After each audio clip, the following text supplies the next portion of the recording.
আচ্ছা আসলে দেখি আমরা একটু পড়াশোনা শুরু করি। দেখো কি বলছে, আইওটি 19-20 আসছিল এটা, ঠিক আছে? দেখো কি বলছে, a charge Q is placed at each point of the opposite corners of a square. A charge of Q is placed at the each of the other two corners. আচ্ছা, if the net electric force on q is 0 then q by q equals আচ্ছা আচ্ছা আচ্ছা আচ্ছা দেখো দেখো তোমাকে এরকম বলছে একটা কি আছে, স্কোয়ার আছে তাই না? স্কোয়ার বলছে না? স্কোয়ার, হ্যাঁ, একটা স্কোয়ার শেপের বস্তু আছে এরকম, ওকে?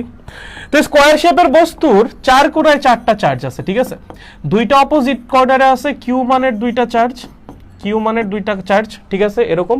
আর বাকি দুইটা অপোজিট কর্নারে আছে ছোট কিউ মানের দুইটা চার্জ। হ্যাঁ, কি আছে? ছোট কিউ, এই যে ছোট কিউ মানের দুইটা চার্জ আছে এরকম, এখানে একটা ছোট কিউ, এখানে একটা ছোট কিউ। তো তোমাদের বলছে এই যে কিউ মানের যে চার্জটা, এই কিউ মানের চার্জের উপর নেট ফোর্স যেটা, সেই নেট ফোর্সের মান হলো 0। যদি এই কিউ মানের চার্জের উপর নেট ফোর্সের মান হয় 0, তাহলে এই বড় হাতের কিউ আর ছোট হাতের কিউ যে দুটো চার্জ, এই দুটো চার্জের রেশিও তোমাকে বের করতে বলছে। কেমনে বের করবা দেখো, একটু মনোযোগ দিয়ে খেয়াল করো। শুনো, প্রথম কথা হলো এগুলা সেম পোলারিটির চার্জ হলে এটা কখনোই হওয়া সম্ভব না। কেন হওয়া সম্ভব না? দেখো, যদি কিউ পজিটিভ আর এই ছোট কিউ যদি পজিটিভ হয়, সবগুলো যদি পজিটিভ হয় বা সবগুলো যদি নেগেটিভ হয়, তাহলে ও সব কি বল ফেস করবে বলো তো? সব বিকর্ষণ বল ফেস করবে। দেখো, এই ছোট হাতের কিউ ওকে কি করবে? বিকর্ষণ করবে। এইটা ওকে কি করবে? বিকর্ষণ করবে। এইটা ওকে কি করবে? বিকর্ষণ করবে। যদি সবগুলা বিকর্ষণই করে তাহলে তো নিট ফোর্স এখানে 0 হওয়া পসিবল না। তার মানে সবচেয়ে প্রথমে যেটা আপনার বুঝতে হবে সেটা হলো এইগুলার পোলারিটি সেম হওয়ার কোনো চান্স নাই। হয় বড় হাতের কিউ এর পোলারিটি পজিটিভ অথবা ছোট হাতের কিউ এর পোলারিটি পজিটিভ, যে কোনো একটা পজিটিভ আর একটা কি হইতে হবে? নেগেটিভ হইতে হবে। সবগুলো যদি পজিটিভ বা সবগুলো যদি নেগেটিভ হয়, নিট ফোর্স এখানে শূন্য হওয়ার কোনো চান্সই নেই। যে বলছে না যে নিট ফোর্স অন কিউ কি হইতে হবে? 0 হইতে হবে। এটা হওয়ার জন্য সবচেয়ে প্রথম যে শর্তটা সেটা হলো এগুলোর পোলারিটি হইতে হবে ডিফারেন্ট। হ্যাঁ, পোলারিটি সেম হলে এটা হওয়া সম্ভব না। সো আমরা ধরে নিলাম যে ছোট হাতের কিউ যেটা সেটা হলো নেগেটিভ চার্জ, ঠিক আছে? ছোট হাতের কিউ যেটা সেটা আমরা ধরে নিলাম নেগেটিভ চার্জ, আর বড় হাতের কিউ কে ধরলাম পজিটিভ চার্জ।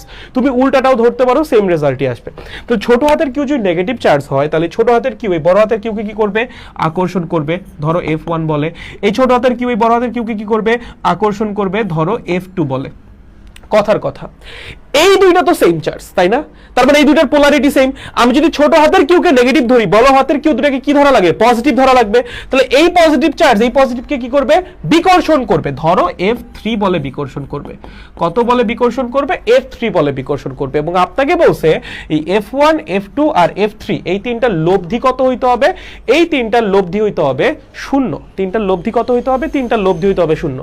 একটু যদি মনোযোগ দিয়ে খেয়াল করেন, দেখেন এখানে একটু ট্রিক্স অ্যাপ্লাই করার জায়গা আছে। আপনি লামের উপপাদ্যতে সরাসরি করতে পারেন, কোনো সমস্যা নাই। আর যদি লামের উপপাদ্য না করতে চান, একটু খেয়াল করেন, এখানে একটা ট্রিক্স অ্যাপ্লাই করার জায়গা আছে। জায়গাটা কই? এই যে দেখেন, F1 আর F2 এর মান কিন্তু অবশ্যই সমান হবে। F1 আর F2 এর মান কিন্তু অবশ্যই সমান হবে। বলেন তো F1 বা F2 এর মান কত হবে? একটু লিখে ফেলেন তো। F1 is equals to F2 is equals to C multiplied by Q divided by A square. ধরো বর্গক্ষেত্রের বাহুর দৈর্ঘ্য হলো A, তাহলে এই F1 এর মান কত হবে? C into Q divided by A square. কোনো সমস্যা আছে? F2 এর মানও কি হবে? ঠিক এইটাই হবে, ঠিক আছে? যদি দুইটা সমান মানের বল পরস্পর 90 ডিগ্রি কোণে কাজ করে, তাহলে তাদের লব্ধি বলের মান কত হয়? তাদের লব্ধি বল যেটা, এই যে F1 প্লাস F2 যেটা, সেটার মান হবে √2 ইনটু যে কোনো একটা বলের মান, ঠিক আছে? এই দুটো কি পরস্পর 90 ডিগ্রি কোণে আছে না? যেহেতু 90 ডিগ্রি কোণে আছে, তোমাদের লব্ধি বের করে দেখো, লব্ধির মান কত আসবে? √2 ইনটু F1, ঠিক আছে? কি আসবে? √2 ইনটু F1। ওকে, কোনো সমস্যা নাই। আচ্ছা, এখন এই √2 ইনটু F1টা কি? F1 আর F2 এর লব্ধি বল। আমাদের কোশ্চেনে কি বলা আছে? F1, F2 আর F3 তিনটা মিলে যে বলটা তৈরি করবে সেটা হলো 0, নিট ফোর্স হবে 0। তার মানে এই যে √2 ইনটু F1 আর F3 এই দুইজনের লব্ধি হবে কত? 0। কখন দুইটা ভেক্টরের লব্ধি 0 হয়? যখন তাদের মান হয় সমান এবং ডিরেকশন হয় অপোজিট। ডিরেকশন যেখানে অপোজিট হবে এটা বুঝাই যাচ্ছে, কারণ দুইটা সমান মানের বলের লব্ধি অবশ্যই মাঝ বরাবরই যাবে। তার মানে যে √2 F1 যেটা, এটা ডিরেকশন হবে একদম F3 এর অপোজিট বরাবর। তার মানে ডিরেকশন নিয়ে কোনো প্যারা নাই। মান হইতে হবে কি তাহলে বলতো, যদি লব্ধি শূন্য হইতে চায় তাহলে অবশ্যই f3 আর √2 f1 এই দুটার মান হইতে হবে কি সমান, এইটা আপনার বুঝতে হবে। তার মানে f3 কি হবে √2 f1 এর সমান হবে। বলেন তো f3 এর মান কত হবে? f3 টা কি? এই কিউ মানের বল, এই কিউ মানের বলকে যে বলে বিকর্ষণ করতেছে সেটা হলো এই f3। বলেন তো এই দুজনের মধ্যবর্তী দূরত্ব কত? এই দুজনের মধ্যবর্তী দূরত্ব হলো এটা কর্ণের দৈর্ঘ্যের সমান √2 * a। তাহলে আমি যদি এই বলের মানটা বের করি, f3 এর মানটা বের করি, সেই f3 এর মান কত হবে? c * q * q divided by √2 * a তার উপর স্কয়ার।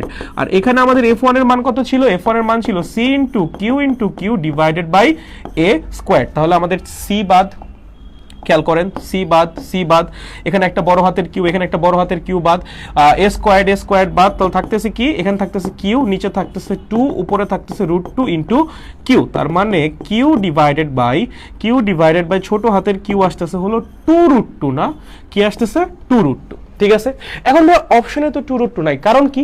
কারণ এই দুটার চার্জের পোলারিটি তো ডিফারেন্ট হইতে হবে। আমরা প্রথমেই বললাম না, যদি পোলারিটি সেম হয় তাহলে তো এই জিনিস হওয়ার কোনো চান্সই নাই। তুমি বলতেছো না যে এখানে আকর্ষণ করতেছে মানে কি? এই ছোট হাতের কিউ আর এই বড় হাতের কিউ এর পোলারিটি কি বলতো? ডিফারেন্ট। ওকে, তো চার্জ দুইটার রেশিও কি হবে? -2√2। 2√2 কই থেকে পাইলাম? এই যে বলের ফর্মুলা থেকে। মাইনাসটা কেন আসলো?